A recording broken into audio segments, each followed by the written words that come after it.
Hey guys, what's up? 2016 really sucked. In a lot of ways. And one of those ways was movies. Movies really sucked this year. Or rather, last year. But, since the Oscars are here, I figured might as well name the movies that didn't suck from 2016. So here's my favorite movies, and I only have 12 minutes on my phone because I was too lazy to use a camera. So we're gonna go through these really quickly. So let's start with some honorable mentions. Arrival. Like the day they arrived. Finding Dory. Finding Dory. That's your story. Finding Dory. That's your story. And Moonchester by the Sea. And I don't have anything clever to say about this one. With those out of the way, let's get started. Number 10. Captain America Civil War. Yeah, sometimes I kind of forget that this came out in 2016. It feels like forever ago. But regardless, Captain America Civil War is probably the best blockbuster I saw last year. It has so many great elements to it, and while it's not entirely, together as a cohesive whole with all the, plot threads that don't add up and all that, it's still so entertaining, and it makes me so excited to see Black Panther and Spider-Man again on the big screen. You really feel the emotion in these performances, because we know these characters and we know what they've gone through. Plus, it has some pretty great action as well. Number 9. Hell or High Water. Hell or High Water is an incredibly engaging movie with Jeff Bridges being all Jeff Bridges-y and I'm gonna get you kids, and he's chasing Chris Pine and Ben Foster, who are like brothers who are robbing banks. And it's a pretty straightforward movie, but it's incredibly fun. There's a few boring, dull parts, but they really go unnoticed largely because the rest of this movie is just so engaging. There's this one scene between two of the characters who hadn't interacted yet throughout the entire movie until the very end. And their scene together is just so great, and it ends on the absolute perfect note. Definitely go check this one out. Number 8. Zootopia. The first time I saw this movie, I wasn't that impressed. I mean, I liked it, and I did notice all the racial stuff and all that stuff that ties into modern day America, and I thought that was pretty good. But I don't know, there was something about the characters and the story that just but thankfully, upon a repeat viewing, I really came to appreciate just how well done this story and these characters are. I think it was just because furries exist that they kind of ruined this movie for me. That or the nude colony scene. Yeah, it didn't sit well with me. But yeah, Zootopia is an incredibly powerful film, and while there are some parts of the story that I'm not a big fan of, it still just comes together so well with these characters and this really great message it's trying to portray, Also, it references Breaking Bad, so that's good. Good job, movie. Number 7! Shit, what was number 7? I forgot. Oh, wait, okay, I got it. Let me do that again. Number 7! Hidden Figures. Hidden Figures is a powerful, dramatic movie about 3 African-American women working at NASA, trying to fight back against the racism and prejudice of people like Dr. Sheldon Cooper. Seriously though, Jim Parsons is in this movie, and it's like, does this guy have any range as an actor whatsoever? Because, the character he plays is just Sheldon Cooper. It's not even a character. He's literally just Sheldon Cooper in this movie, and it's so funny. It's kind of distracting, honestly. Regardless, Hidden Figures is a very well done movie. I wouldn't say it's fantastic in terms of how it was filmed or directed or anything like that, but it doesn't really need to be. It's about these 3 women and the incredible portrayals from these 3 actresses. And it's just about this really inspiring story. I got wrapped up in the emotion, I was invested, it's really great. I'd say it's not as intensive as something like Selma, but it is more, heartful, I guess. Is that a word? I don't know. It has more heart, and you really get invested in these characters and just what they're going through. Actually, a good way to describe it is, it's kind of like The Help, but, for adults. Ooh, shots fired. Number 6. 10 Cloverfield Lane. 10 Cloverfield Lane stars John Goodman as Harry S. Plinkett, a crazy guy who kidnaps a woman named Nadine, played by Mary Elizabeth Stone Wine something, I guess. That lady. And they both play their parts really well. They're kept in this bunker, and he says they can't go outside because the air is toxic and stuff, and she doesn't know if that's true or not. And you're like, is he lying? Is he not? Is he a good guy? Is he not? And you're just wondering, this whole time, if John Goodman is, a good man, or not a good... Also, there's another guy down there in the bunker with them, and he's played by... Mort Stiefel? Somehow in this confined setting with only 3 actors, this movie is incredibly well made and interesting. Let's talk about the ending without spoiling anything. it's vastly different from the rest of the movie, and everybody hates it from what I hear, and I don't hate it, but it's... Okay, just basically when you think this movie has logically come to its conclusion, you can stop watching. That's all I'll say. I don't really fault this movie for its ending or whatever, and whatever. I just think it's a very well-made thriller about these three people in this bunker. It's incredibly great. John Goodman really should have been nominated for an Oscar for this performance, but whatever. And go watch it.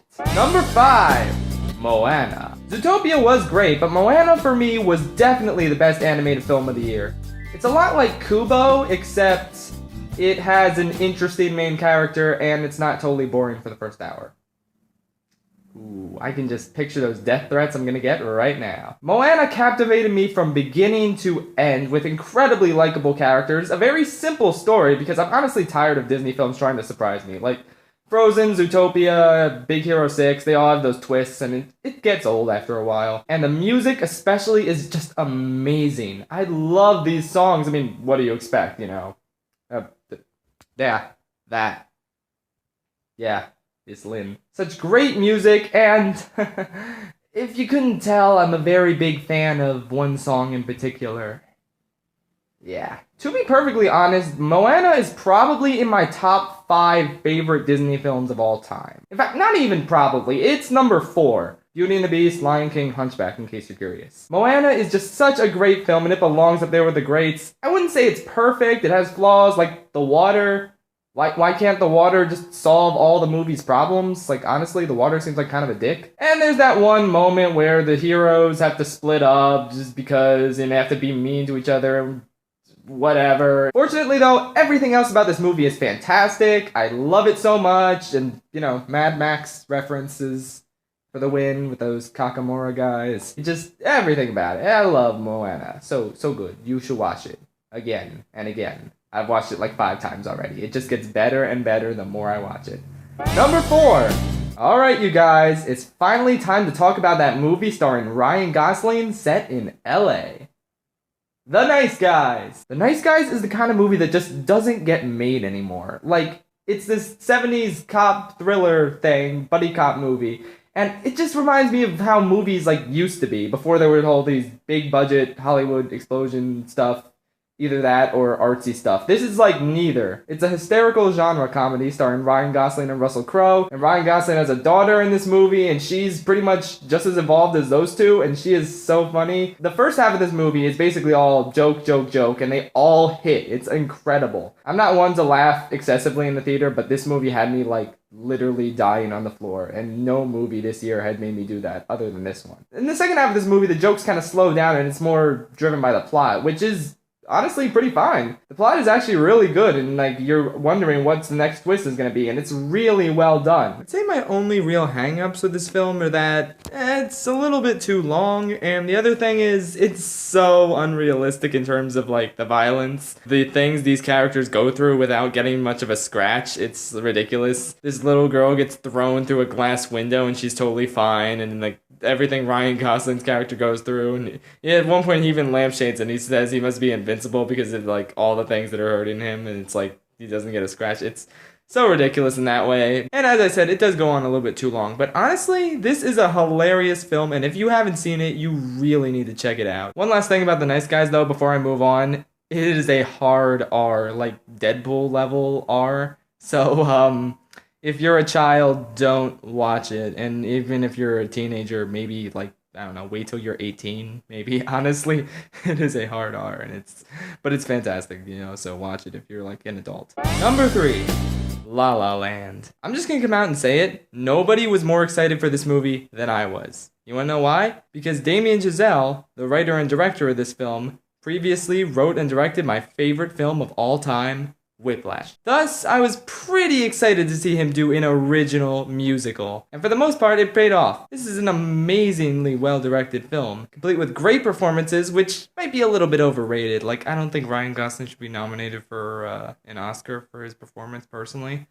But he was good in The Nice Guys, so I'll say let's give it to him anyway. And Emma Stone is great as well. Maybe not Oscar win worthy, but definitely nomination worthy. I love the music. I love the atmosphere. I just love the visuals. Just everything about this film comes together in such a beautiful way. I wouldn't say it's a perfect film. It has some flaws. Some scenes are a little slow. Honestly, the sound mixing in the opening song is just terrible, quite frankly. It's a great song, but it's just, you can't even hear what they're singing. Honestly, my biggest problem with this movie is probably the same problem I have with Moana. It's like, there's this one scene where Ryan Gosling and Emma Stone are like fighting, and he says this really nasty thing to her that just comes out of nowhere, and then it's like, okay, you know what? This is the part where people would apologize, but no, he just says something even nastier after that. It's like, dude, what? And also there's the fact that the movie kind of forgets to be a musical for like most of the second half, and it's like, I can excuse that because that's the part where, you know, reality is starting to set in and there's really no more music in their lives because their dreams and their relationship is being tested.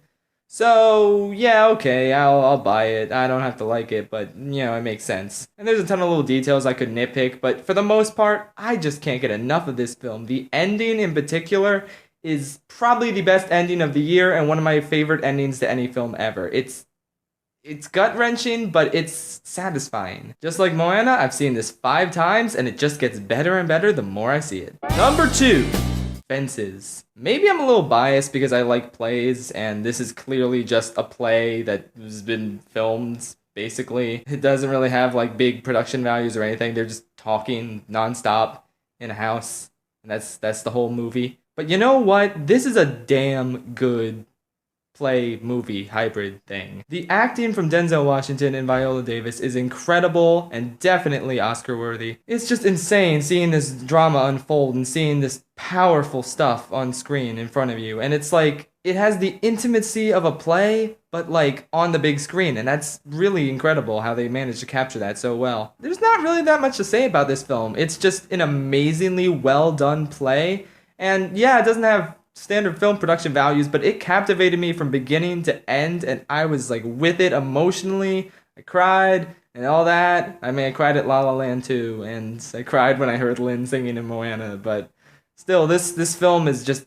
insanely powerful, and I just loved every minute of it. And number 1, Hacksaw Ridge. This is an amazingly well done war movie, and yeah, it's Mel Gibson directing, and honestly, the Oscars have forgiven him. I think maybe we should forgive him, honestly. I think enough time has passed. And he is an incredible director. Andrew Garfield shines as this conscientious objector in World War II who's basically saving the lives of 75 different people during the Battle of Okinawa at Hacksaw Ridge or something like that. I don't even know. It's wonderful. It's inspiring. Just seeing him saying, just let me get one more, and just praying about that. It's just amazing. You're with this character, even though I didn't personally agree with him. But at the same time, you're invested in him because he believes so passionately in what he's doing. So it's like you're invested in the character, even if you don't agree with him. It's just an amazing, astounding, well-done film, and honestly, it's my favorite film of 2016. So those are my picks, and yeah, not all of them are gonna win Oscars, because not all of them are nominated, but even so, you know, definitely check all these movies out, and I will see you guys next time.